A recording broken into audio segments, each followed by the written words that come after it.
Kadaise prie Memelio pilies išorinių vartų kabojo iš geležies nulietas lietuviškas sūrmaišis. Jis buvo naudojamas kaip svarmuo pakeliant ir nuleidžiant vartus. Kartą apgultyje Memelį nuožmiai laikė Švedijos karaliaus Eriko kariuomenė. Pilies įgula narsiai gynėsi, bet netrukus maisto atsargos išseko ir apgultieji ėmė vaduotis badu. Iš visų atsargų tebuvo likęs apvalus lietuviškas sūris ir miesto gynėjams staiga šovė mintis. Pasiduoti priešui ko gero vis tiek teks, nesvarbu suvalgysime sūrį ar ne. Taigi jie paėmė sūrį, įkišo į maišą, uždėjo ant katapultos ir sviedė į priešo stovyklą. Netikėtai užklupti švedai nustebo, negi apgultieji dar turi amunicijos. Koksgi čia sviedinys atrieda? Kai pamatė, kad tai sūris, švedai pradėjo tarpusavyje kalbėtis. Jeigu pilyje yra dar tiek valgyti, kad mėtosi sūriais, tai mes jų neįveiksime. Išmintingiausia būtų nuo Klaipėdos pasitraukti. Taip nutarę ir išsidaliję sūrį, suvalgė ir patraukė ten, iš kur atėję.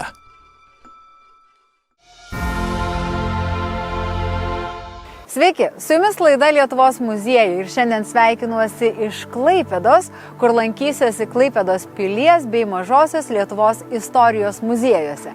Aš tikiu, kad šie muziejai mums papasakos apie turtingą ir ypatingą Klaipėdos miesto istoriją, tad žinoma, kviečiu ir jūs keliauti drauge. Klaipėdos muziejaus pradžia susijusi su 1924 metų įvykiais, kada krašto lietuvių ir vokiečių šviesuomenė įkūrė Klaipėdos krašto muziejaus draugiją Memeler Landes Museum, o 1988 metais Klaipėdos miesto vykdomasis komitetas nutarė Klaipėdos kraštotyros muziejų pavadinti Mažosios Lietuvos istorijos muziejumi. Čia per kelerius metus buvo įrengta nuolatinė ekspozicija, pristatanti Mažosios Lietuvos ir Klaipėdos krašto istorinę praeitį. Šiandien Mažosios Lietuvos istorijos muziejų sudaro net keli filialai – Pilies ir Kalvystės muziejai, Tremties ir rezistencijos ekspozicija bei skulptūrų parkas. Zita, prisipažinsiu, pati Mažosios Lietuvos istorijos muziejuje esu pirmą kartą ir man labai smalsu sužinoti, kokią istoriją, kokią Klaipėdos krašto istoriją pasakoja būtent šiame muziejuje esantis eksponatai. Šis mūsų muziejus, kaip ir pavadinimas, bando atskleisti labai sudėtingą Mažos Lietuvos regiono istoriją. Iš tikrųjų, dabar Klaipėdos kraštas, tai yra šito regiono šiaurinė dalis, belikusi, o likusi Mažoji Lietuva jau nugrimzdusi praeityje. Taigi mes nuo 1988 metų, kaip esantis Mažosios Lietuvos istorijos muziejus, tai ir stengiamės būtent pristatyti šito krašto istoriją. Mes kalbame apie priešistorę, kalbame apie istorinius laikus, tai yra Vokiečių ordino atėjimą į šį kraštą ir Prūsiją, jo valstybę. 19-20 amžiaus istorijos lūžiai irgi yra įspūdingi ir susiję su ne tik tai su regionu, bet visa Europos istorija. Ir aišku, mes pasakojame ir apie raštiją, apie knygą, apie numizmatiką, kaip per ją atsiskleidžia istorija, krašto istorija. Išskirtinis dėmesys šiame muziejuje suteikiamas ir Klaipėdoje viešėjusiai karalieniai Luizai. 1806 metais rudenį prasidėjus Prancūzijos-Prūsijos karui, Prūsijos kariuomenės didžioji dalis buvo sutriuškinta per kelias savaites. Prūsijos karalius buvo priverstas persikelti į Karaliaučių, vėliau karaliaus dvaras ir kitos valstybinės institucijos pasitraukė į Klaipėdą, vienintelį Prancūzijos neokupuotą Prūsijos miestą. Jame karališkoji šeima rezidavo vienerius metus. Žinau, kad jūs turite ir karalieniai Luizai skirtų eksponatų, gal šiek tiek irgi galite papasakoti, nes ypatingi juk jie yra. Taip, ypatingi. Ji atvyko į Klaipėdą, į patį šiauriausią miestą. Miestukas buvo nedidelis ir kuomet atvyko karališkoji šeima su savo palyda, su visa kita aukštaisiais karininkais, apie 700-800 žmonių, ir jie čia įsikūrė. Miestui tai buvo didelis įvykis. Karalienė lankydavosi turguje, lankydavosi pas vietinius žmonės, vestuvėse dalyvaudavo, nes šiaip tai buvo ji tokia miela, elegantiška, grožio etalonas įsikūnimas ir labai maloniai, mielai bendrauja. Bet kaip nebūdingai karališkom šeimoms tas gyvenimas ir įsileimas į tos tai buvo paprastų žmonių reikalus visus. Be abejo, ir pati karališkoji šeima džiaugiasi, kad štai, mes galime išeiti į gatvę laisvai, eiti pasivaikščioti ir niekas čia mus labai nestebi, ar nebuvo to atstumo. Iš tikrųjų, tas toks bendravimas buvo gražus ir atsimena Klaipėda dėl to, kad kartais mes sakome, kad Klaipėda yra laikinoji Prūsijos sostinė, galbūt tai yra per skambus pasakymas, tai yra laikinoji karališkosios šeimos rezidencija. Po karalienės Luizės išvykimo Klaipėdos pirkliai nutarė padovanoti jai išskirtinę puošmeną – suknelę, kaip jų ištikimybės ir atsidavimo ženklą. Kuomet karališkoji šeima išvyko, Klaipėdos turtingieji pirkliai, jie užsakė Berlyne, teiravosi, kur jie galėtų gauti tokį audinį kažkokį ir sužinojo, kad tik tai Ispanijos meistrai gali tą padaryti. Tai jie užsakė tą suknelę. Ir dėja jos nespėjo pabaigti, nes karalienė 809-aisiais ji mirė. Bet ji buvo išsaugota tada. Taip, tada vienas pirklys, Heinrichas Berbomas, kad tai nepražūtų, kad nedingtų, kad liktų Klaipėdoje, jis nupirko savomis lėšomis ir tai yra dabar, ką mes turime, tai audinio atraiža, galbūt sakoma, kad dar kelios atraižos, bent jau 20 amžiaus pirmosios pusės buvo Berlyno viename muziejuje ir Londone muziejuje. 20 amžiaus pirmojoje pusėje Klaipėdos krašto istorinė raida buvo permaininga. Po Pirmojo pasaulinio karo teritorija atskirta nuo Vokietijos ir krašto valdymas laikinai buvo perduotas Prancūzijai. Lietuvos Respublika stengiasi deklaruoti ir įtvirtinti prigimtines lietuvių teisės į šį kraštą. Delsiant priimti galutinį sprendimą, Lietuvos vyriausybė 1923 m. sausio 10-15 dienomis Lietuvos karių ir šaulių pajėgomis, padedama klaipėdiškių, surengė Klaipėdos krašto prijungimo prie Lietuvos Klaipėdos sukilimo akciją. Joje didelį vaidmenį suvaidino Lietuvos kariuomenės kontražvalgybos skyriaus viršininkas Jonas Budrys Polovinskas. Žinau, kad čia yra ypatingas eksponatas ir tikrai labai norėčiau, kad jūs pristatytumėte būtent, kuo jis yra toks ypatingas jūsų muziejuje. 23 metai Klaipėdos kraštas prie Lietuvos yra iš tikrųjų išskirtinis įvykis moderniosios Lietuvos istorijoje. Tuo metu Klaipėda atgavo uostamiestį, priėjo prie jūros, bet tai nebuvo padaryta labai lengvai. Šitas procesas truko labai ilgai, sakytume, 5 metus. Tai štai Jonas Budrys, kuomet jau buvo galvojama apie sudarimą tos ypatingosios rinktinės, kurį laiką netgi niekas nesutiko vadovauti. O Jonas Budrys nebuvo kariškis, jis buvo žvalgybininkas ir jis prisėmė tą atsakomybę. 23 metų tas sausio 9-15 dienos įvykiai, tai iš tikrųjų didmeistriškai sužeisti, nors taip pat jie pareikalavo aukų. Ir štai mes dėl to Joną Budrį Polovinską prisimename iš tikrųjų kaip žmogų, kuris daug padaręs dėl to krašto prijungimo prie Lietuvos. Vėliau jis čia buvo ir diplomatu ilgą laiką. Ir štai mes, kuo mes džiaugiamės, kodėl mes stovime prie šios vitrinos. Dėl to, kad švenčiant 100-asias metinės Jono Budrio Polovinsko palaikai perlaidoti Klaipėdoje, šalia žuvusiųjų paminklo. Ir jo šeimos nariai geranoriškai sutiko padovanoti jo šeimos relikvijas, tai asmeninis pistoletas, apdovanojimai. Čia mes matome ir portretą su žmona, kuri tarp kitko buvo Kašubaitė, žinoma skulptorius Kašubos sesuo. Šiandien muziejus atviras kiekvienam, norinčiam išgirsti ir sužinoti Klaipėdos krašto istoriją. Muziejus pritaikytas ir negalią turintiems lankytojams. Minint švyturių metus, muziejus išleido specialią knygą, kuri pritaikyta skaitytojams su individualiais klausos bei regos poreikiais. Agne, jūsų muziejuje edukacijos yra pritaikytos ir žmonėms su negale, tiesa? taip stengiamės tikrai pritaikyti. Nuo 2019 metų iš tikrųjų labai aktyviai esame įsitraukę įvairius projektus. Visą šitą iš projektų parsineštą patirtį ir pabandyti adaptuoti ir viename šiems metams skirtame leidinyje vaikams ir ne tik vaikams, būtent visiems ir regintiems, ir girdintiems, bet pritaikant knygutę, kad vaikai nematantis galėtų ją perskaityti brailio raštu ar išgirsti jos pasakojimus gestų kalba. Tai matome, iš tikrųjų labai matome prasmę šitose darbuose. Čia brailio raštu yra, o šiuos QR kodus perskaičius tada galima matyti ir gestų kalbą. O, geras. Taip, galima nuskanuoti telefonu, planšete ir būtent šitas kodas nukels į YouTube kanalą, kur visą taip pat bus galima pamatyti vis lietuvių gestų kalba ir dar taip pat ir įgarsintas. Tai yra garsu, tai būtent kas nemato, kad galėtų išgirsti, o tie, kas mato, bet negirdi, irgi galėtų tą patį pasakojimą, irgi, nežinau, pamatyti tą gestų kalbą. Mažosios Lietuvos istorijos muziejuje rengiamos net 33 skirtingos edukacijos mažiesiems ir suaugusiems. Šiandieną tiesiog pasidarysime puikų, gražų tokį kūrybinį darbelį, grafikos dirbtuvės.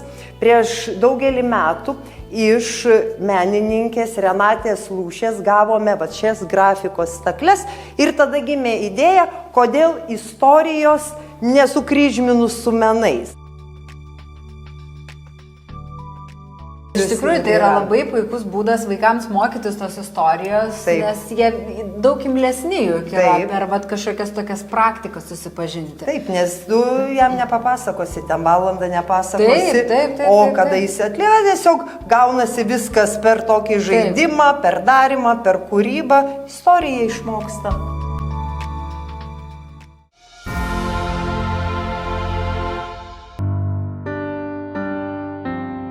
Neatsiejama Klaipėdos krašto istorija ir be čia kadai stovėjusios Klaipėdos pilies. 13 amžiuje prie Dangės žiočių Vokiečių ordinas pastatė Klaipėdos pilį, užvirė 100-metės kovos tarp lietuvių ir vokiečių. Klaipėdos pilis tuomet vadinta Memelburgu buvo svarbi ordino valstybei ir nepalanki Lietuvos didžiajai kunigaikštystei. Šis faktas lėmė dinamišką pilies ir miesto istoriją. Puolimai, gaisrai, perstatymai, modernizavimas – tai buvo Klaipėdos pilies kasdienybė. Jonai, labai smagu yra atvykti į tokį ypatingą muziejų, tad kokiagi yra šio muziejaus istorijos pradžia? Klaipėdos pilies muziejus yra pakankamai naujas dalykas, nes atsirado po to, kai prasidėjo archeologiniai tyrimai. Jie prasidėjo pirmieji 1968 metais, po to atsinaujino 80-mečio vidury ir paskui jau judėjome į priekį su plačiais archeologiniais tyrimais ir turėčiau pasakyti, kad iš viso rasta yra apie 38 tūkstančius eksponatų. Kitas dalykas yra ištirta apie 9 tūkstančiai kvadratinių metrų ploto. Po 7 metų karo Klaipėdos pilis praranda strateginę svarbą ir pamažu apleidžiama. 1770 metais pradėti pardavinėti ir naikinti išoriniai įtvirtinimai. Pastatai naudojami miesto reikalams. Tačiau neremontuojama pilis po truputį pradėjo griūti. Miestas jau 1258 metais gauna Liubeko miesto teises. Miestas sunkiai kūrėsi ne tik tai dėl tos aplinkos, dėl silpno užnugario ekonominio, tarkime, bet ir dėl konkurencijos su atsirandančiais kitais Baltijos miestais, to paties ordino. Ir čia pat yra Karaliaučius, čia pat Ryga ir Klaipėda pradedama gniuždyti. Ir mes matom, kad miestas pakankamai sunkiai galėjo vystytis būtent dėl šių priežasčių. Mes stovime prie miesto pradžios, tiesa, ne 13 amžius. 13 amžius yra dar 2 metrų gylyje po mūsų grindimą, bet jis čia yra. Čia yra 15 amžiaus miesto fragmentas. Tai yra ne kažkokia rekonstrukcija, ne muliažas, ne dar kažkas. Tai yra gatvė, tai yra namo liekanos, tai yra sienų molinės drėbtos sienos. Ir dabar šitą dalyką aptikę archeologai turėjo 2 alternatyvas. Vieną sunaikinti, ta prasme, kad norisi eiti kasti giliau, o išsaugoti medį nėra paprasta, arba ryžtis tą padaryti, tai yra užkonservuoti. Išskirtinis Klaipėdos pilies muziejaus eksponatas – žvejybiniai kabliukai bei žvejybiniai įrankiai rasti Klaipėdos piliavietės tyrimų metu. Jonai, o čia yra vienas įspūdingiausių muziejaus eksponatų. Kuo jis yra toks ypatingas? Pirmas dalykas, nežinau aš iš viso kitur Europoje vietos, kad būtų 900 kabliukų rasta vienoje vietoje. Dabar galbūt jaunimas ypač traktuotų, kad tai yra parduotuvė, matyt, buvo ir toj vietai padarė. Ne parduotuvė. Tai aišku, buvo žvejo vietas, žvejo sodybos kažkoks fragmentas, tai yra rytinėje dabartinės pilies pusėje. Ir akivaizdu, kad šitas žmogus žvejojo su taip vadinamomis ūdomis, tai yra didžiulė virvė, ant jos kabinama keli šimtai kabliukų ir jais gaunami otai, menkės, plekšnės, unguriai ir kitos žuvys. Tai pirma, reiškia, yra kiekis, yra įvairovė kabliukų, tame tarpe yra dviejų dalių kabliukų, yra blizgių, aš nežinau, kaip jie blizgę susukdavo, nes, reikia turėti rytę dar tam reikalui. Na ir įvairiausi pasvarai, kurie irgi rasti toje vietoje. Šiandien pilies muziejuje miestiečių gyvenimo atmosferą, madas atspindi renesansiniai kokliai, įvairūs reikmenys, žaislai, buities daiktai, kalvio įrankiai ir dirbiniai bei kurpiaus gaminiai. Čia pristatoma ir restauruota buitinė keramika, rasta kasinėjant senamiestį bei pilį.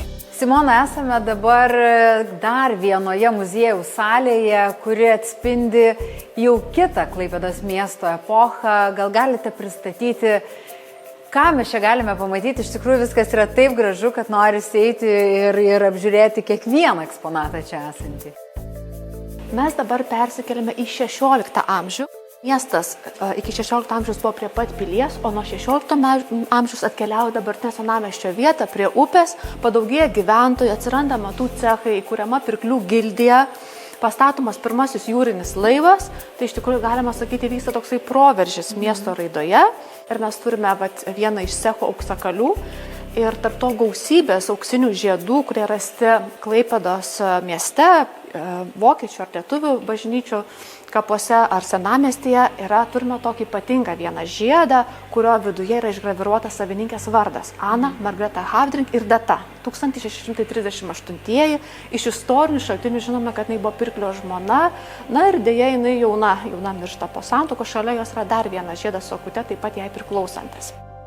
Lankytojai čia turi progą pamatyti ir vieną iš svarbiausių muziejaus eksponatų – 16 amžiaus auksinį brangakmenių inkrustuotą žiedą. Nuo 2003-ųjų tiksliomis jo kopijomis už nuopelnus miesto kultūrai yra apdovanojami Klaipėdos kultūros magistrai. Klaipėdoje magistrams yra įteikiami ypatingi žiedai ir žinau, kad vienas iš šių žiedų analogų yra ir jūsų muziejuje. Tai kokia to žiedo istorija? Taip, mes turime labai garsų eksponatą, renesansinį žiedą su rožinio deimanto akute, kuris buvo rastas atraminėje senelėje per archeologinius kasinėjimus. Jisai turi tą tokį testinį gyvenimą, kad dabar yra įteikiami šitas žiedas nusipelniusiems Klaipėdos kultūros žmonėms. Na ir jis toks yra tikrai retas, įspūdingas, na ir savo verte, jeigu taip žiūrėtume tą piniginę, tikriausiai vienas iš vertingiausių eksponatų. Klaipėdos pilies muziejuje ir solidi modernių technologijų puokštė, interaktyvių kompiuterinių terminalų, projektorių su bene didžiausia Lietuvoje vaizdo projekcija muziejaus patalpose, įgarsintos zonos, įvairios hologramos bei LED ekranai. Pajausti 17 amžiaus atmosferą padeda hologramos. Turime tyrinėtą Klaipėdoje Kurpių gatvėje 3 sklypai ir atkurtas yra interjeras, baldai, indai ir yra nufilmuota aktorės, vietinės klaipėdietės aktoriai, kurie vaidina, kurie darbuojasi, dirba tuo metu įprastus darbus ir mes taip galim nukeliauti į praeitį. Taip pat įspūdingas dalykas, labai patinkantis ir lankytojams, yra filmas. 35 minučių trukmės apie 17 amžiaus miestą.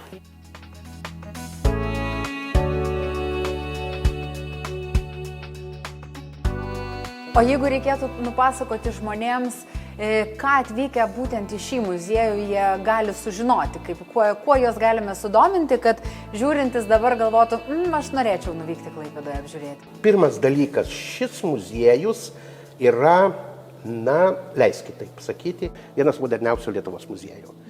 jūs turbūt net ne visada pastebėsit ir ne visada lankytojai pastebės, kad čia yra labai gražiai, labai subtiliai integruota visa IT galia. Jūs atrasite tenai ir ne tik tai šiaip kompiuterius, jūs atrasite įvairiausias rekonstrukcijas, įvairiausius video siužetus ir visa kita, kas labai padeda pajusti tą istoriją.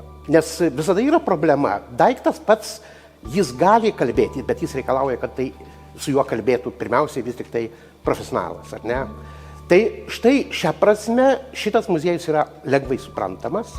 Jame yra pasakojimai suprantami ne tik vyresniems žmonėm, bet ir vaikam. Tiesiog yra labai didelis dėmesys skirtas tam. Na, kitas dalykas, patys eksponatai yra unikalūs. Vienas yra pasakęs amerikiečių profesorius, kad archeologija nėra daiktai, kuriuos randa archeologas. Archeologija yra tai, ką gali tie daiktai papasakoti. Tai va, aš sakau taip, man jie visi kaip buvusiam archeologui, o dabar dirbančiam muziejuje, yra svarbus, ką jie gali papasakoti, o jie iš tikrųjų daug ką gali.